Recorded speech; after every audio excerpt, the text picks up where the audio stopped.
The Odyssey is written and directed by Christopher Nolan and is in theaters now. I have done a regular spoiler-free review.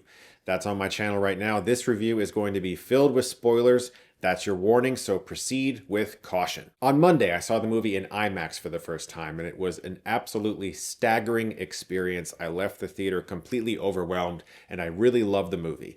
But I had so much to think about, and I really wanted to see the film again. I felt that way about most of Nolan's movies, basically ever. But the feeling transformed. Like when I wanted to see The Dark Knight again, it wasn't because I was like, oh, there's stuff I missed. It was because I need to experience that again. But with Dunkirk, Oppenheimer, and now The Odyssey, all three of those movies I have felt like I didn't fully appreciate everything on first viewing and really looked forward to seeing it again so I could see a lot more. I saw the movie for a second time today in 70mm film, which was wonderful. I got my cool little Kodak film strip they gave me at the theater, which I love that. Please, movie theaters and studios, make more agreements to give us really cool physical gifts. Of course, I'm already excited to go to the theater, but it's this extra incentive, and it's also a fun memory that I can put in my ticket binder and save forever. And I gotta say, when it started with the Universal logo and there was just a slight little jump, I was like, oh my God, it just transported me back to the fact that when I was a kid,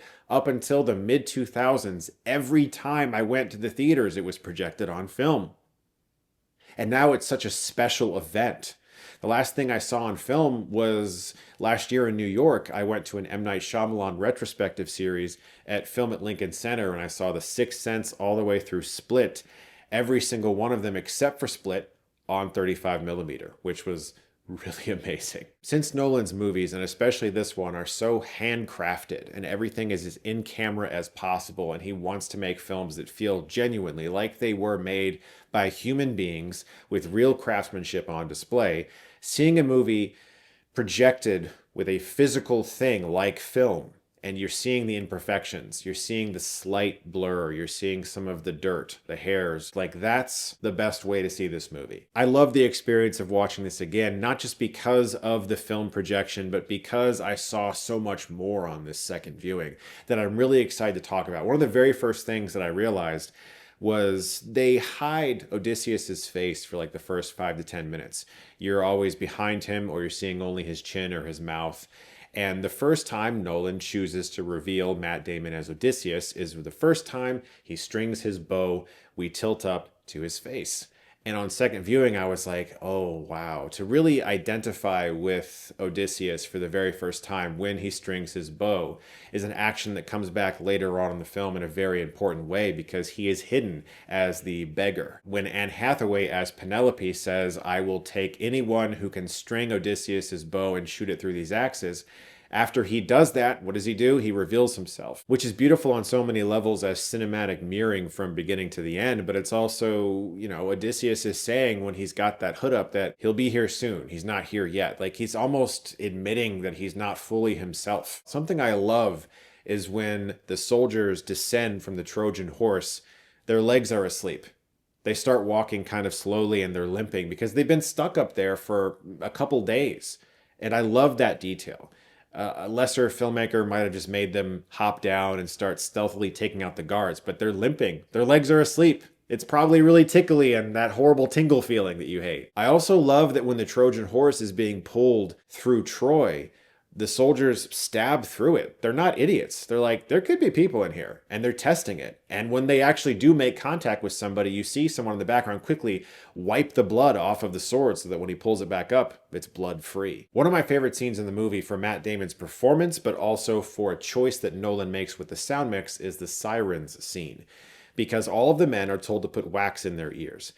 But Odysseus is like, I want to hear it. Tie me to the mast. I'm going to be like the only guy who ever hears this and lives. And you start to hear the perspective of his men. You are them with the wax in your ears. You cannot hear the siren song, but you can see Odysseus screaming in pain, wallowing in anguish.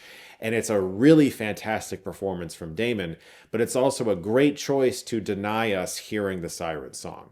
Because if it's supposed to be this thing that creates all of these emotions, some good, some bad, how could you even make that as a sound and make it have that impact? It's such a smart choice to allow our imaginations to decide what it might sound like, because It probably sounds different to everyone in some way, shape, or form because the way he describes his emotional reaction to it afterwards sounds like it's very specific to a person. Everything they might want but can't have, an itch they've always wanted to scratch but can't quite reach, that has to be specific to a person. So it couldn't even really necessarily sound like one thing all the time. In my spoiler-free review, I mentioned there's an aspect of this movie that I really appreciated, that it was the thing I was most excited about. And I'm not sure if other adaptations or even the text itself have gone in depth about this because I am no expert on Homer and his writings at all. I have only seen films and I've read some stories. I'm by no means an expert and I do not claim to be. After what they did to Troy, they became people that were feared. And this is backed up by what might be my favorite scene in the movie.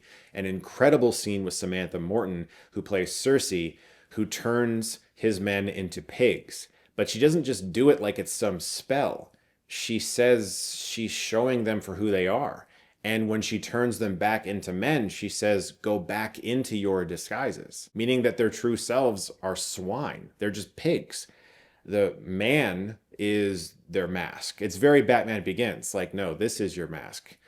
Bruce Wayne is your mask. You're actually Batman. It's a theme that he's explored before, but he does it here in a very effective way. And the practical application of that sequence, the makeup effects, and the combined choice of certain angles and Samantha Morton's excellent, probably Oscar-nominated Best Supporting Actress for sure performance, man, that sequence worked. But this exploration of Odysseus and his men, the choices they've made, the battles they've won, the people they've killed, and how they could be viewed as these war heroes, and turning that around to having Odysseus, his Odyssey isn't just about a physical going from point A to point B. It's also a very emotional journey of starting one way and feeling very particular about something in a very physical and brute strength type of sense, and getting to a point at the end of the film where he realizes all of the pain and suffering that was caused in his name when he sees the dead army of people that he was not able to bury properly, and how they all kind of loathe him for that. And the choices he made in Troy that resulted in the death of Zendaya's character, who now appears to him and haunts him and keeps him remembering this forever. This is truly his Odyssey, realizing the failures and the poor choices that he made that resulted in countless deaths, which is why his choice at the end is so beautiful, to go into the escaping sun with his wife like they always talked about, to go westward to honor his fallen men he wasn't able to bury, and to turn the kingdom over to his son, played by Tom Holland, essentially saying, young people, you try to fix the world. I'm sorry we left it to you in this horrible way, but you can make it better. It's your turn now. Don't make the same mistakes we made. It's really, really amazing. And it's the type of thing that I didn't quite fully connect on first viewing. There was so much my brain was doing to really appreciate this movie. And I really liked it, but like seeing it a second time, everything was just really firing for me. And Odysseus' arc in the film is so brilliant because he's got to go from this hardened war hero guy who believes things are a very specific way to, at the end of the movie, being like, no more of this. Let's just go sail away and find a place to be peaceful. And it starts with this notion of his bow and plucking a string to warn an animal that he's about to hunt. It's viewed as a form of mercy or being sportsmanlike. But by the end of the movie, when he plucks that bow, he's essentially warning everyone in that room that he's about to fucking kill them. But at the same time, it's also a way to announce himself as being Odysseus, that he has returned, that this is him.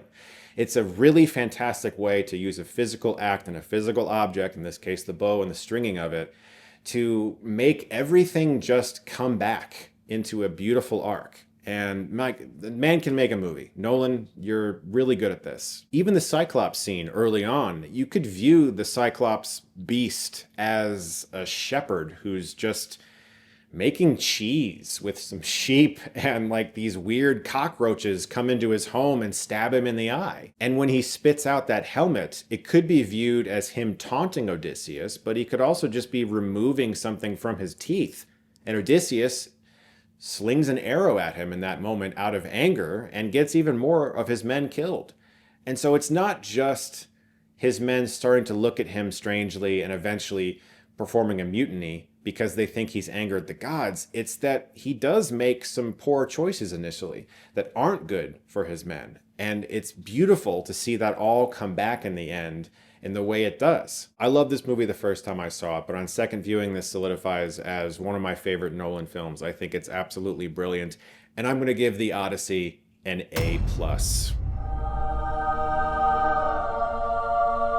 This guy just won Best Picture and Best Director, and he will surely be nominated for those things again next year. And even though the Academy tends to look at things like, well, we just gave that to you, we can't give it to you again, unless something else happens for the remainder of this year in regards to film that is on this level of mind-blowing, I could see him winning again. Guys, thank you so much as always for watching. Look forward to more videos very soon. And if you like this, you can click right here and get Stuckmanized.